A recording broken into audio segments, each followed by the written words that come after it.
Hello বন্ধুগণ, নমস্কার। আজকে আমি এঁচোড় চিংড়ি করবো। দেখেন, এঁচোড় চিংড়ি নিয়ে এসছে আমার বর। আজকে আমার বর বাড়ি আছে। বাড়ি থাকলে যে কি করবে, কি রান্না করে কেন কাজ করতে করতে আমার জীবন যায় জ্বলিয়ে। দেখেন আজকে এঁচোড় চিংড়ি মাছ নিয়েছে।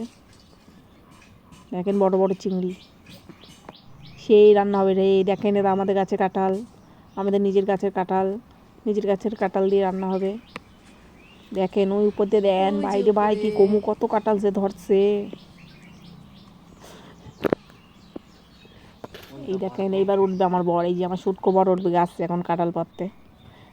একটা কাঁঠাল পাততে গিয়ে দুইটা কাঁঠাল পায়রা ফেলবে। দেখেন দেখেন গাছে উঠছে, দেখেন দুপুরবেলা করে। ভূতে যদি ঠেলা দেয় কি যে হবে তার নেই ঠিক।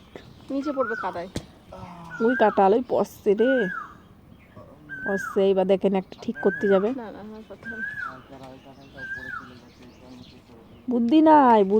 বুদ্ধি থাকলে কি ঘর জামাই থাকে কেউ? দেখেন এইবার কি করবে। দেখেন ওই দেখেন, হাই রে হাই,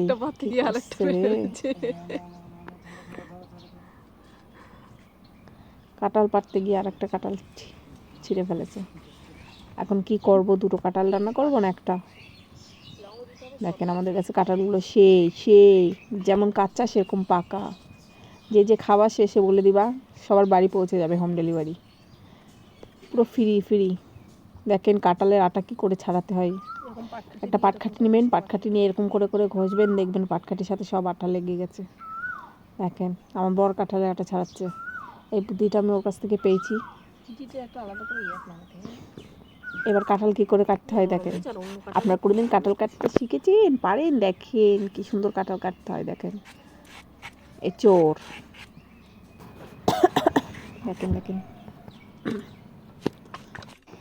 দেখেন কাঁঠাল কাটছি। আমার বড় বলছিল ছোট ছোট করে কাঁঠাল কাটতে, আমি বড় বড় গাম্বু করে কাটছি।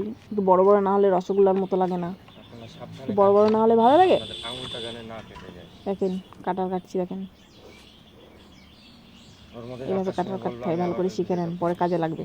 আর যাদের বিয়ে হয়নি তারা আরও ভালো করে শিখে রাখুন, বিয়ের পর কাজে লাগবে। বর যখন বলবে সুন্দর করে এঁচোড় চিংড়ি রান্না করে খাও, এরকম করে রান্না করে খাওয়া। অনেক রকম পদ্ধতি আছে, এটা সব থেকে বেস্ট, সব থেকে ভালো। রান্না করার পরে যা সুন্দর লাগছিল কি বলবো।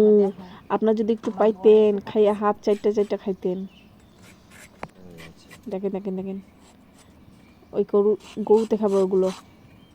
আমাদের একটা গরু আছে, তার নাম হলো লাভলি এখন প্রেগনেন্ট, সবে 1 মাস 2 মাস হবে। ওর জন্য ওগুলো আমাদের কিছু ফেলা যায় না। এগুলো আমরা খাবো, ওগুলো আমাদের লাভলি খাবে। এই তো হয়ে গেছে আমার প্রায় কাঁঠাল কাটা। এবার রান্নার দিকে যাব।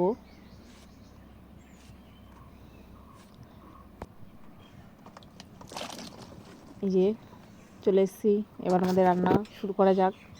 প্রথমে কাঁঠালটাকে সেদ্ধ করে নিলাম আলু দিয়ে, একবারে জল দিয়ে কিছুক্ষণ ঢাকা দিয়ে দিলাম। ভালো করে হতে থাকলো, তখন আমি মশলাটা করে নিলাম। সুন্দর করে মশলা বাটতে হবে কিন্তু, পেঁয়াজ, আদা, রসুন, লঙ্কা,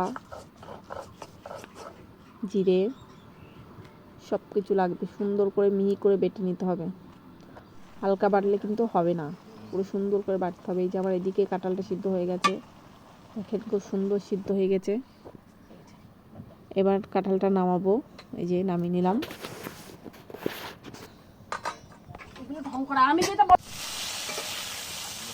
এবার চিংড়ি মাছগুলো ভাজবো। এই যে চিংড়ি মাছ ভাজতে ভাজতে আমার অর্ধেক শেষ। আমার বলছে একটা দাও, দুটো দাও, তিনটে দাও। একটা করে খেতে অর্ধেক শেষ হয়ে গেছে। আবার কাঁচা সিদ্ধ কাঁঠালও খাচ্ছে। এই যে এবার কাঁঠাল সিদ্ধ করা আলু আর কাঁঠালগুলো তেলের মধ্যে দিয়ে দিলাম, একটু হালকা ভেজে নেব। বেশি ভাজলে ভালো লাগবে না, হালকা ভেজে নেব সুন্দর করে।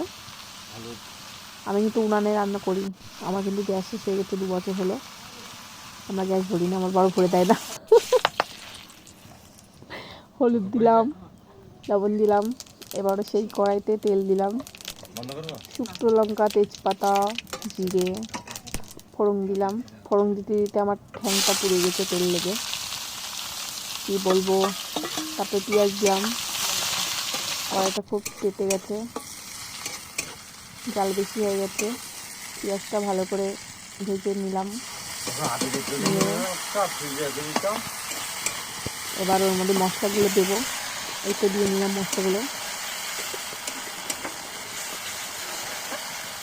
কারি পাতা দিয়েছি কিন্তু, আমাদের গাছের কারি পাতা। এটা কিন্তু সম্পূর্ণ আমার বরের রেসিপি। আমার বর আমাকে বলে বলে দিচ্ছে আর আমি রান্না করছি। ওকেই বললাম রান্না করতে, বললো গরমের মধ্যে আমি পারবো না, তুমি করো, আমি বলে দিচ্ছি। ও বলে বলে দিচ্ছি সাইড থেকে। এই যে আমাদের কাঁঠাল কষানো হয়ে গেছে। এবার হালকা করে জল দেবো।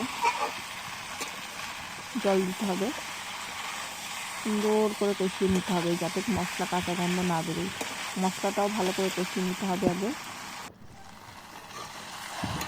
এই যে কষানোটা দিয়ে আবার আমার বর ভাত খাওয়া শুরু করে দিবে।